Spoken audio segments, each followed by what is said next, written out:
నమస్కారం. PS news morning bulletin కు స్వాగతం. రోజులోని తొలి ప్రధానాంశాలు మీకోసం. ఎల్లంపల్లిపై బీఆర్ఎస్ ప్రచారం అబద్దమన్న ఆది శ్రీనివాస్. ఎల్లంపల్లి నీటిపై బీఆర్ఎస్ నిలదీత, రైతులను తప్పుదో పట్టించద్దన్న ఆది శ్రీనివాస్ వాస్తవాలను ప్రజలకు చెప్పాలని సూచన.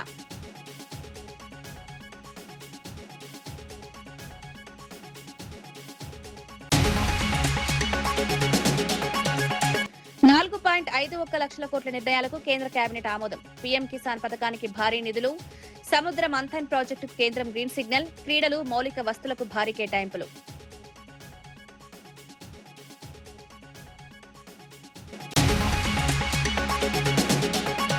భువనేశ్వరి వ్యాఖ్యలపై లక్ష్మీపార్వతి ఘాటు విమర్శలు. చంద్రబాబు హామీలపై ప్రశ్నించిన లక్ష్మీపార్వతి, మాటల కంటే చేతల్లో చూపాలని సూచన, ఎన్నికల హామీలపై సమాధానం చెప్పాలని డిమాండ్.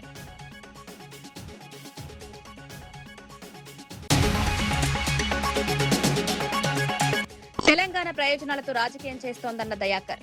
హరీష్ రావు ప్రజలకు సమాధానం చెప్పాలని డిమాండ్. అపోహలు సృష్టించద్దన్న ప్రభుత్వ విప్. రాష్ట్ర అభివృద్ధికి కాంగ్రెస్ కట్టుబాటు.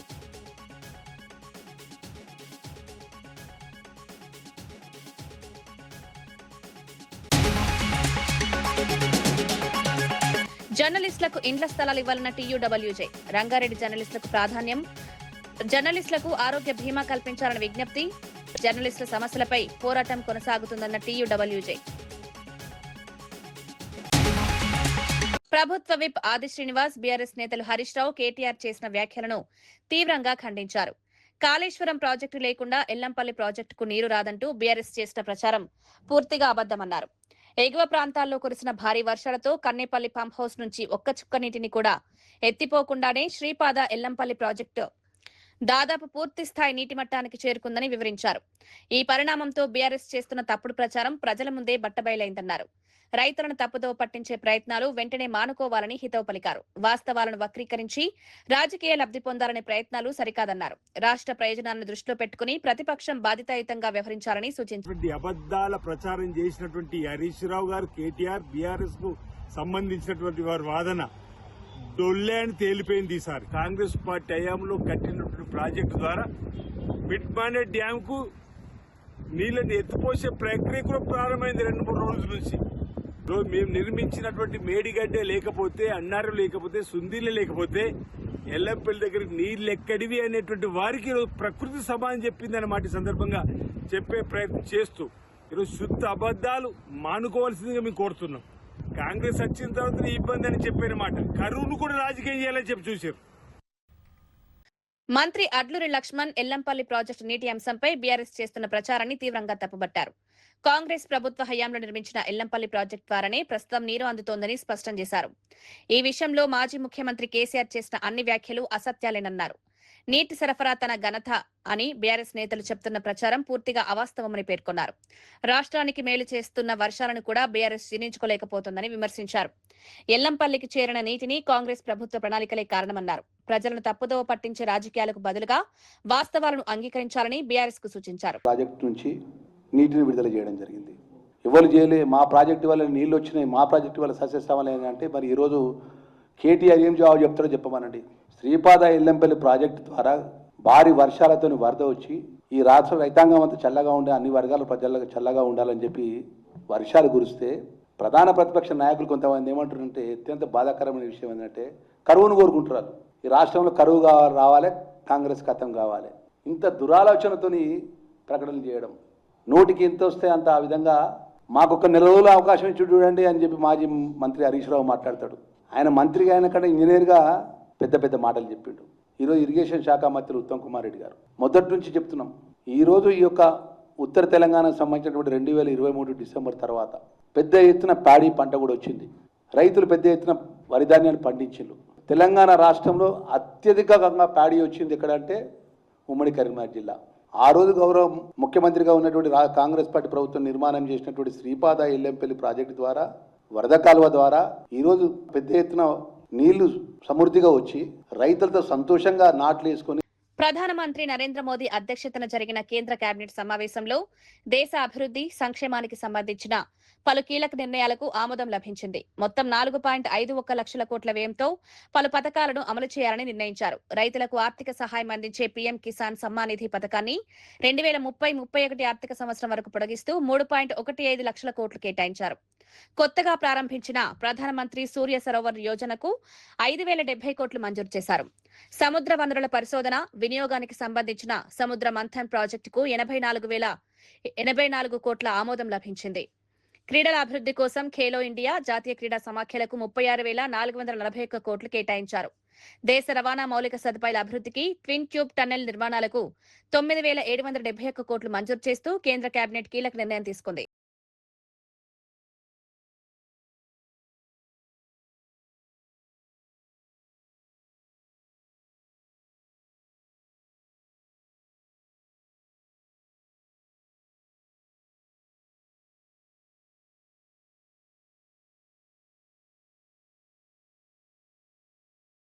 ఆంధ్రప్రదేశ్ సాధు పరిషత్ సభ్యులు శ్రీవ్యాస ఆశ్రమానికి సంబంధించిన వివాదాలపై ఆందోళన వ్యక్తం చేశారు. ఆశ్రమానికి ఉన్న ఆధ్యాత్మిక ప్రాముఖ్యతను కాపాడుతూ వివాదాలను శాంతియుతంగా పరిష్కరించాలని కోరారు. ఈ అంశంలో రాజకీయ పార్టీలు నాయకులు జోక్యం చేసుకోకుండా ఉండాలని విజ్ఞప్తి చేశారు. ఆశ్రమ సాంప్రదాయాలు వారసత్వాన్ని పరిరక్షించడం అందరి బాధ్యత అని పేర్కొన్నారు. ఆధ్యాత్మిక సంస్థల విషయంలో రాజకీయ వివాదాలు చోటు చేసుకోవడం సమాజానికి మంచిది కాదన్నారు. భక్తుల మనోభావాలను గౌరవిస్తూ అన్ని వర్గాలు సామరస్య వాతావరణాన్ని కొనసాగించాలని పిలుపునిచ్చారు. చర్చలు పరస్పర అవగాహన ద్వారానే సమస్యకు శాశ్వత పరిష్కారం సాధ్యమవుతుందని సాధు పరిషత్ అభిప్రాయపడింది. ఒక ప్రశ్నార్థకముగా, ఒక అయోమయముగా, ఒక గందరగోళ పరిస్థితి ఆశ్రమం మీద నీలి నీడలు అల్లుకోవడం అనేది చాలా బాధాకరం. ఆధ్యాత్మిక క్షేత్రంలో దయచేసి ఏ పార్టీ అయినా కూడా, ఏ నాయకులైనా కూడా మేము చాలా ప్రేమపూర్వకంగా మేము కోరుతూ ఉన్నాం. ఇందులో దయచేసి మీ జోక్యం వద్దు. దయచేసి ఆంధ్రప్రదేశ్ సాధు పరిషత్తు రాజకీయ జోక్యాన్ని ఎట్టి పరిస్థితిలో కూడా మేము అంగీకరించేది లేదు. ఏవైనా సమస్యలుంటే మేము కూర్చొని మాట్లాడుకుంటాం. మరొక్కసారి నొక్కి వక్కానిస్తూ ఉన్నాం. మహత్తు కలిగినటువంటి వ్యాసాశ్రమంలో అవినీతి జరుగుతుందని ఇలా మాట్లాడుతున్నారు. దీనివల్ల ఏమవుతుందంటే మన హిందూ ధర్మాన్ని, మన సనాతన ధర్మాన్ని, మన ఆశ్రమ వ్యవస్థని మనమే కించపరుచుకున్న వాళ్ళం అవుతున్నాం. ఈ వ్యాసాశ్రమ పరిరక్షణ సమితిలో ఉన్నటువంటి గౌరవనీయులు, గురువులు, పూజ్యులు వాళ్ళకు గాని, అలాగే పూర్వ విద్యార్థుల పరిరక్షణ సమితిలో ఉన్నారు వాళ్ళకు కానీ మేము ఆంధ్రప్రదేశ్ సాధు పరిషత్ తరపున సవినయంగా ఒక విషయం మనవి చేసుకుంటున్నాం. మీరందరూ కూడా ఏ విషయం ఉన్నా దాన్ని గవర్నమెంట్ ద్వారానో జ్యుడిషియరీ ద్వారానో చేయాలి తప్పితే అదే పనిగా ఈ సోషల్ మీడియాలో కానీ ప్రెస్ మీట్లు కానీ ఇలా ఒక అనవసరమైనటువంటి రాద్ధాంతాన్ని సృష్టించడం వల్ల సనాతన ధర్మం పలచనైపోతుంది పబ్లిక్ లో. భోగాపురం అంతర్జాతీయ విమానాశ్రయం ప్రారంభోత్సవానికి ముందు విశాఖపట్నంలో వేడుకలు ఘనంగా కొనసాగుతున్నాయి.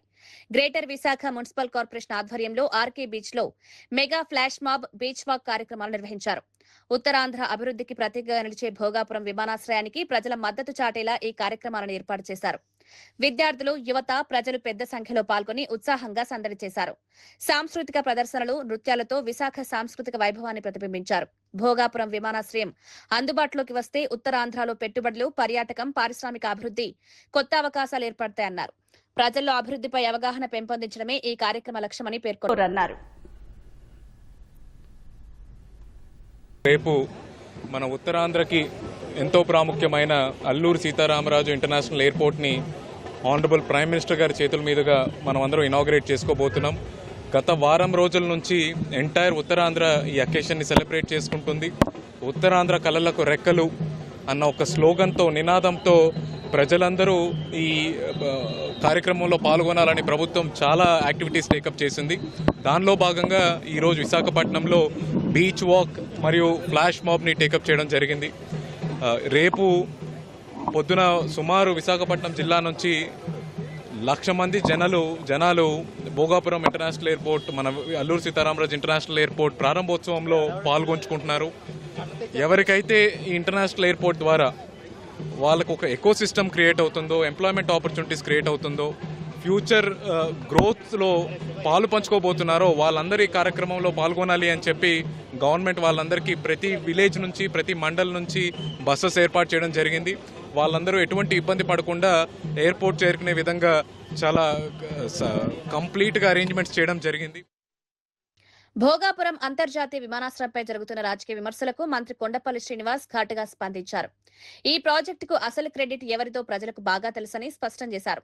ప్రధాని నరేంద్ర మోదీ పర్యటనకు సుమారు 3 లక్షల మంది హాజరవుతారని తెలిపారు. ప్రారంభోత్సవ వేడుకలకు ఉత్తరాంధ్ర సంస్కృతిని ప్రతిబింబించే ధింసా నృత్యంతో ప్రధానమంత్రికి ఘన స్వాగతం పలుకుతామన్నారు. భోగాపురం విమానాశ్రయం ఉత్తరాంధ్ర అభివృద్ధికి కొత్త దిశ చూపుతుందని పేర్కొన్నారు. ఈ ప్రాజెక్టుతో ఉపాధి పెట్టుబడులు, పర్యాటక రంగానికి పెద్ద ఊతం లభిస్తుందన్నారు. విమానాశ్రయ ప్రారంభోత్సవాన్ని చారిత్రాత్మకంగా నిర్వహించేందుకు అన్ని ఏర్పాట్లు పూర్తయ్యాయని వెల్లడించారు. గౌరవ ప్రధానమంత్రి గారు తిలకిస్తున్నారు. ఒక గిన్నెస్ రికార్డు కూడా జరుగుతుంది కాబట్టి మరి ఖచ్చితంగా ప్రజలందరూ కూడా భాగస్వామ్యం అవ్వాలి.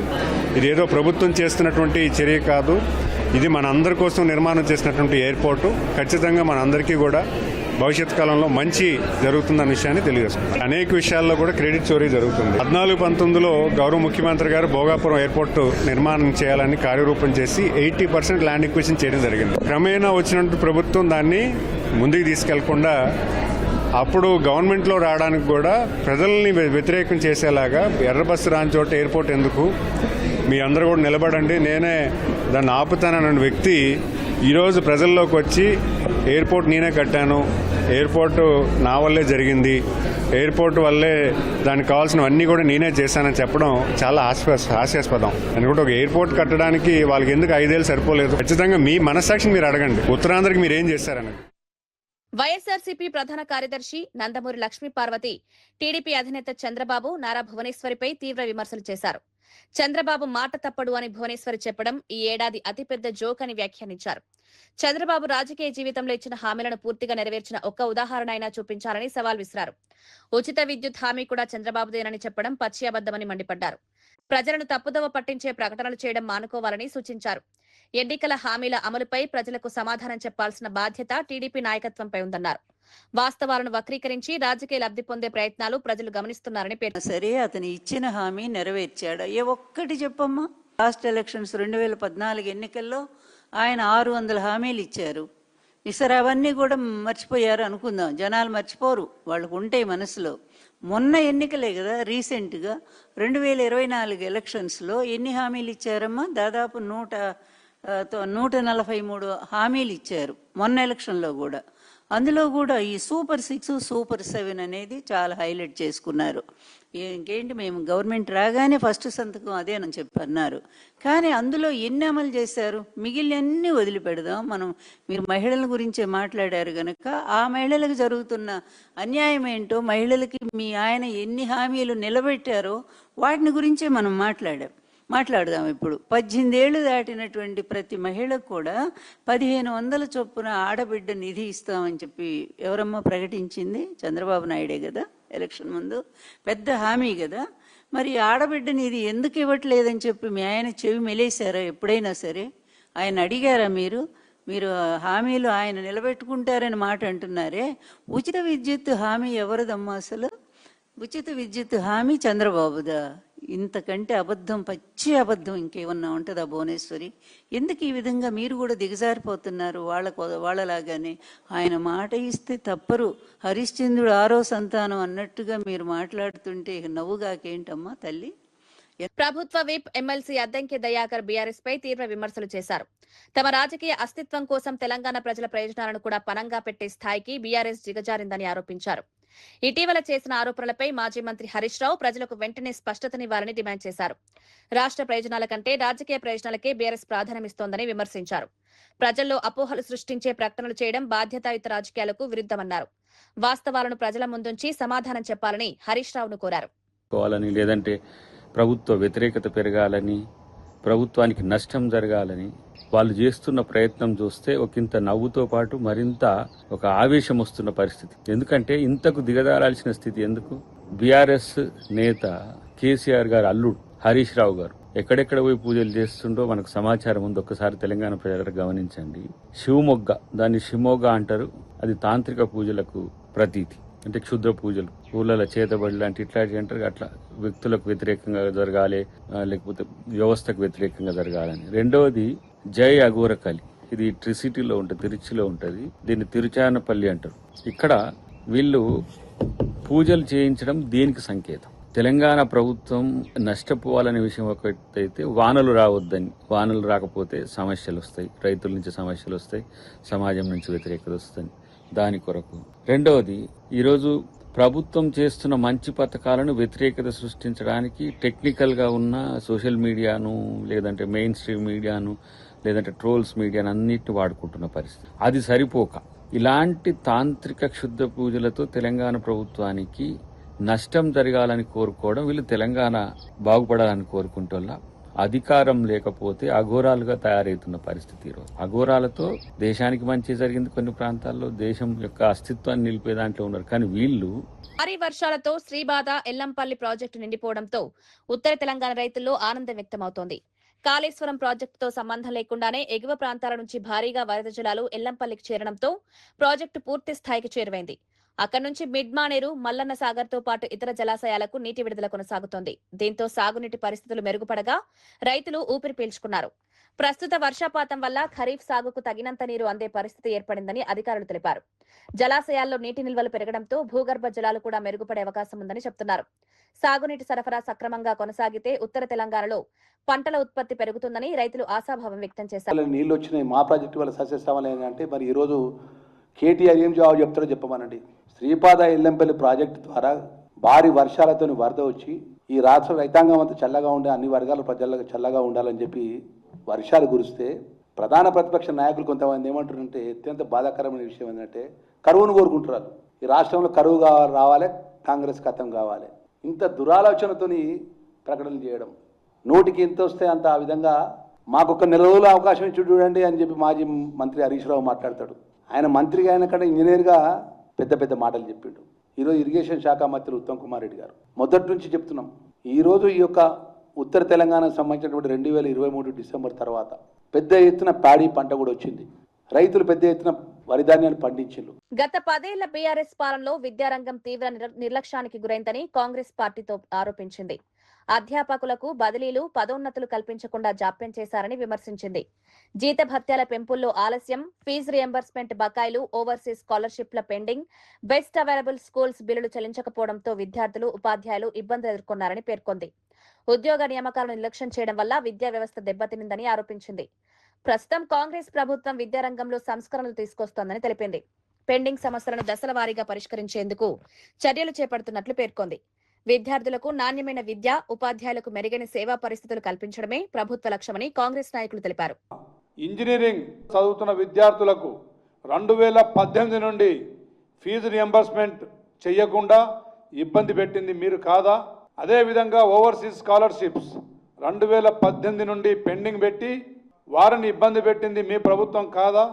బెస్ట్ అవైలబుల్ స్కూల్స్ పిల్లల్ని వారికి చెల్లించాల్సిన పేమెంట్ చెల్లించకుండా ఈరోజు అడ్మిషన్ కూడా ఇవ్వని స్థాయికి తీసుకుపోయిన దుర్మార్గులు మీరు కాదా? అదేవిధంగా ఎలాంటి ఉద్యోగ నియామకాలు చేపట్టకుండా ఉద్యమ సమయం నుండి మరి మీ పాలనలో 10 సంవత్సరాల విద్యార్థుల వయోపరిమితి పెరిగిపోతున్నా కానీ ఉద్యోగాలు కల్పించని దుర్మార్గులు మీరు కాదా?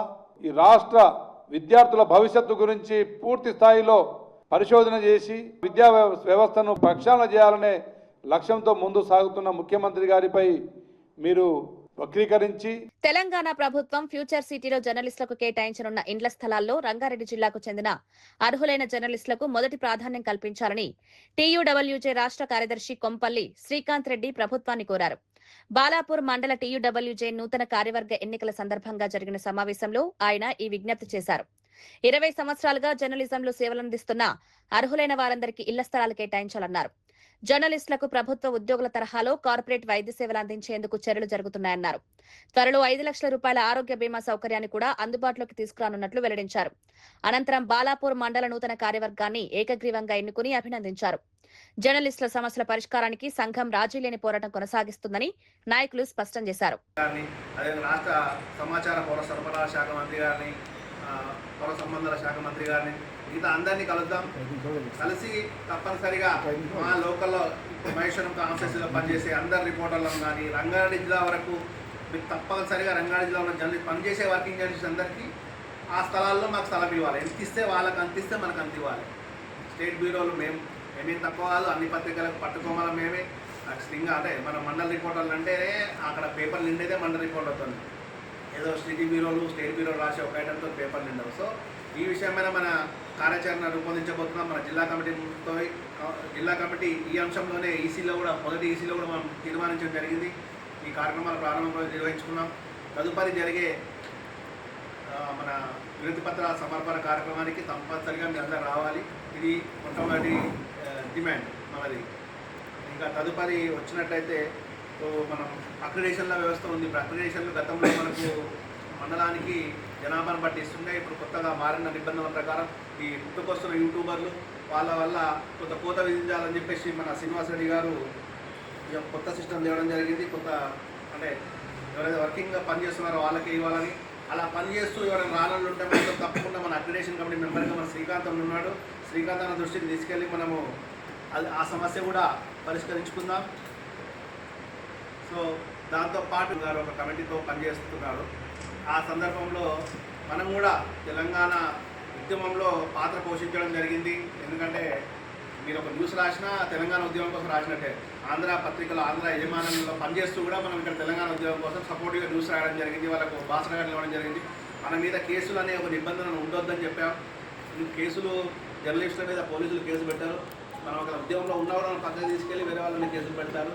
సో కేసుల నిబంధనలు లేకుండా మమ్మల్ని గుర్తించాలని చెప్పేసి మన రాష్ట్ర అధ్యక్షుడు విరాట్ అలీ గారు ఇటీవలే వీళ్ళని కోదండరామ్ సార్ గారిని వాళ్ళని కలవడం జరిగింది, కేశవరావు కమిటీని. మనం కూడా ఒక జిల్లా తరఫున ఆ రోజు ఉద్యమం సమయంలో పనిచేసిన రిపోర్టర్లు ఎవరున్నారో వాళ్ళని గుర్తించి వాళ్ళతో ఒక జాబితా తయారు చేసి మన ఉద్యమకారుల కమిటీకి కూడా మన జిల్లా కమిటీ తరఫున నేను సత్తన్న గారు కలిసి ఒక వినతి పత్రం ఇద్దామనుకుంటున్నాం. ఇప్పటికే సత్తన్నకు మా ప్రవీణ్ వీళ్ళ కొంతమందికి ఉద్యమకారుల కోదండరామ్ కమిటీ నుంచి ఒక పిలుపు వచ్చింది, మొన్న వెళ్ళడం జరిగింది. వారు నెక్స్ట్ మీటింగ్ కన్నా ముందు మనము కార్యదర్శి శ్రీకాంత్ రెడ్డి గారు ఇంజనీరింగ్ విద్యార్థులపై ముఖ్యమంత్రి రేవంత్ రెడ్డి చేసిన వ్యాఖ్యలను తెలంగాణ రక్షణ సేన రాష్ట్ర నాయకుడు ఇస్మాయిల్ తీవ్రంగా ఖండించారు. ఇంజనీరింగ్ విద్యార్థులను అవమానించాలని చేసిన వ్యాఖ్యలు ముఖ్యమంత్రి అజ్ఞానం, అహంకారానికి నిదర్శనమని విమర్శించారు. దేశ నిర్మాణంలో కీలక పాత్ర పోషిస్తున్న విద్యార్థులపై ఇలాంటి వ్యాఖ్యలు చేయడం బాధాకరమన్నారు. ఫీజు రియంబర్స్మెంట్, ఉద్యోగాలు, విద్యా వ్యవస్థలో సంస్కరణలు కోరుతున్న విద్యార్థులపై అసహనంతో ప్రభుత్వం స్పందిస్తోందని ఆరోపించారు. విద్యాశాఖ బాధ్యతలు నిర్వహిస్తున్న ముఖ్యమంత్రి విద్యార్థుల మనోభావాలను దెబ్బతీయకుండా వ్యవహరించాలని సూచించారు. వెంటనే విద్యార్థులకు బహిరంగ క్షమాపణ చెప్పాలని డిమాండ్ చేశారు. కూడా ముఖ్యమంత్రి గారు గుర్తించలేకపోవడం హాస్యాస్పదంగా ఉన్నది. ఈ విద్యా వ్యవస్థలో సమూలమైనటువంటి మార్పులు చేయాల్సినటువంటి బాధ్యతాయుతమైనటువంటి విద్యాశాఖను కూడా తన దగ్గర పెట్టుకొని ముఖ్యమంత్రి గారు పదే పదే విద్యాశాఖ పట్ల, విద్యార్థుల పట్ల అలసత్వం ప్రదర్శించడమే కాకుండా తన అసహనాన్ని కూడా ప్రదర్శిస్తూ వస్తూ ఉన్నారు. ఇది మంచిది కాదు అనేటువంటి భావన తెలంగాణ రక్షణ సేన చెప్పదలుచుకున్నది. అట్లాగే మొత్తం విద్యార్థుల ఆత్మగౌరవాన్ని దెబ్బతీసే విధంగా, విద్యార్థులను, విద్యా వ్యవస్థను అపహాస్యం చేసేటట్టుగా ముఖ్యమంత్రి రేవంత్ రెడ్డి గారు మాట్లాడినారు. ఆయన విద్యార్థులకు, విద్యావంతులకు క్షమాపణ చెప్పాలని కూడా తెలంగాణ రక్షణ సేన డిమాండ్ చేస్తూ ఉన్నది. ప్రజాస్వామ్యంలో ప్రశ్నించేటటువంటి హక్కు ప్రతి ఒక్కరికి ఉంటుంది, అట్లాగే విద్యార్థులకు కూడా ఉంటుంది. రేవంత్ రెడ్డి గారు, మీకు ఎందుకు అంత అసహనం కలుగుతోంది? మీరెందుకు అంత అభద్రతలో ఉంటున్నారు? ఎందుకు ఇట్లా అవాకులు చవాకులు పేలుతున్నారు అనేటటువంటి విషయాన్ని మేము అడగదలుచుకుంటా ఉన్నాం. 24,000 పాఠశాలలు ఈ రాష్ట్రంలో ఉంటే వాటిని ఎత్తేసి 4,000 పాఠశాలల్ని ఉంచాలని మీరు అనుకుంటున్నారు కదా. ఇదేనా మీకు ప్రాథమిక విద్య దగ్గర నుంచి విద్యా వ్యవస్థ పైన మీకున్నటువంటి ప్రేమ? అంటే ఈ విద్యా వ్యవస్థను నిర్వీర్యం చేయాలనే మీ కుట్ర మేము పసిగట్టినామని, విద్యార్థులు, విద్యార్థి లోకం పసిగట్టిందని, విద్యావంతులు పసిగట్టినారనే అసహనంతోనే కదా మీరు ఇట్లా మాట్లాడుతూ ఉన్నారు. మీరు ఇవాళ విద్యాశాఖను మీ దగ్గర పెట్టుకొని మొత్తంగా 2024లో ఎన్రోల్మెంట్ ఎక్కువైందని మీరే చెప్తారు. మళ్ళీ స్ట్రెంత్ లేదని స్కూళ్ళు మూసేస్తున్నామనేటటువంటి మాట మీరే మాట్లాడతారు. ఉపాధ్యాయులకు ఇచ్చినటువంటి ఏ ఒక్క హామీని మీరు నెరవేర్చరు. విద్యార్థులకు ఇవ్వాల్సినటువంటి ఫీజు రియంబర్స్మెంట్ను చెల్లించరు. ఇంజనీరింగ్ విద్యార్థులు ఏమడిగినారు మిమ్మల్ని? 9 కోట్ల ఫీ రియంబర్స్ బకాయిలు మాకు చెల్లించాల్సి ఉందని అడిగినందుకేనా ఇంత అసహనం, ఇంత కోపం మీకు? ఏం ఫీ రియంబర్స్మెంట్ చెల్లించాల్సిన బాధ్యత ప్రభుత్వానికి లేదా? మీ బాధ్యత కాదా? ప్రశ్నిస్తే, అడిగితే అవమానిస్తారా? చదువుకున్న వాడికి చదువు విలువ తెలుస్తుంది, అజ్ఞానులకు ఏం తెలుస్తుంది? ఈ అజ్ఞానపు అహంకార మాటలతో పాలన కొనసాగించలేరు రేవంత్ రెడ్డి గారు. విద్యా వ్యవస్థలో సమూలమైనటువంటి మార్పులు రావాలని, విద్యా వ్యవస్థ మరింత బలపడాలని, ఈ విద్యా వ్యవస్థ బలపడడం ద్వారా మాత్రమే సమాజ అభివృద్ధి సాధించబడుతుందని, విద్యకు అధిక ప్రాధాన్యత ఇవ్వాల్సి ఉంటుందని ఎన్ని నివేదికలు మీకు అటు స్వచ్ఛంద సంస్థల దగ్గర నుంచి, బాధ్యత కలిగినటువంటి సామాజిక కార్యకర్తల దగ్గర నుంచి, ఎన్జిఓల దగ్గర నుంచి విద్యావేత్తలు ఎంతమంది మీకు ఇచ్చినారు? మీరు ఏ ఒక్కటన్నా వాటిని పరిశీలించినారా? పరిష్కరించడానికి ప్రయత్నం చేసినారా? పైగా విద్యార్థుల పట్ల మీ లోపల ఉన్నటువంటి అసహనాన్ని అవమానకరంగా మాట్లాడతారా? రేవంత్ రెడ్డి గారు విద్యా వ్యవస్థను భ్రష్టు పట్టించాలనుకుంటున్నాడు, నిర్మూలించాలనుకుంటున్నాడు. కేవలం రియల్ ఎస్టేట్ రంగం ఒక్కటి మాత్రమే ముందుకు తీసుకుపోవాలనేటువంటి ఆలోచన రేవంత్ రెడ్డి గారికి ఉన్నది అనేటటువంటిది ఈ మధ్యకాలంలో ఆయన విద్యపైన మాట్లాడినటువంటి అంశాలను చూస్తే అర్థమవుతా ఉన్నది. విద్యార్థి లోకం ఇవాళ తాము చదువుకు తగినటువంటి అర్హత కలిగినటువంటి వాళ్ళందరికీ ఉద్యోగాలు ఇవ్వమని అడుగుతూ ఉంటే, నోటిఫికేషన్లు వేయమని అడుగుతూ ఉంటే, నిరుద్యోగ సమస్య పరిష్కరించమని అడుగుతూ ఉంటే, తమ ఎల్లంపల్లిపై బీఆర్ఎస్ ప్రచారం అబద్దమన్న ఆది శ్రీనివాస్. ఎల్లంపల్లి నీటిపై బీఆర్ఎస్ నిలదీత, రైతులను తప్పుదో పట్టించద్దన్న ఆది శ్రీనివాస్ వాస్తవాలను ప్రజలకు చెప్పాలని సూచన.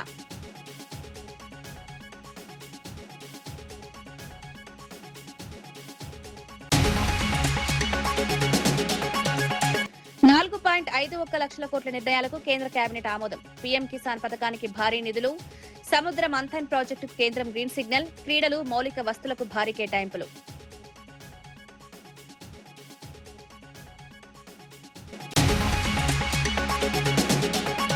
భువనేశ్వరి వ్యాఖ్యలపై లక్ష్మీపార్వతి ఘాటు విమర్శలు.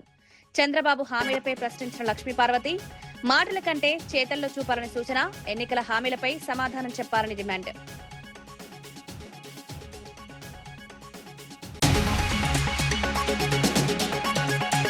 తెలంగాణ ప్రయోజనాలతో రాజకీయం చేస్తోందన్న దయాకర్. హరీష్ రావు ప్రజలకు సమాధానం చెప్పాలని డిమాండ్.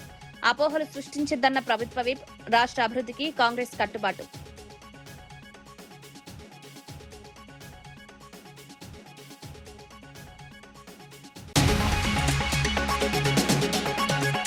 జర్నలిస్టులకు ఇండ్ల స్థలాలు ఇవ్వాలన్న టీయూడబ్ల్యూజే. రంగారెడ్డి జర్నలిస్టులకు ప్రాధాన్యం, జర్నలిస్టులకు ఆరోగ్య బీమా కల్పించాలని విజ్ఞప్తి. జర్నలిస్టుల సమస్యలపై పోరాటం కొనసాగుతుందన్న టీయూడబ్ల్యూజే.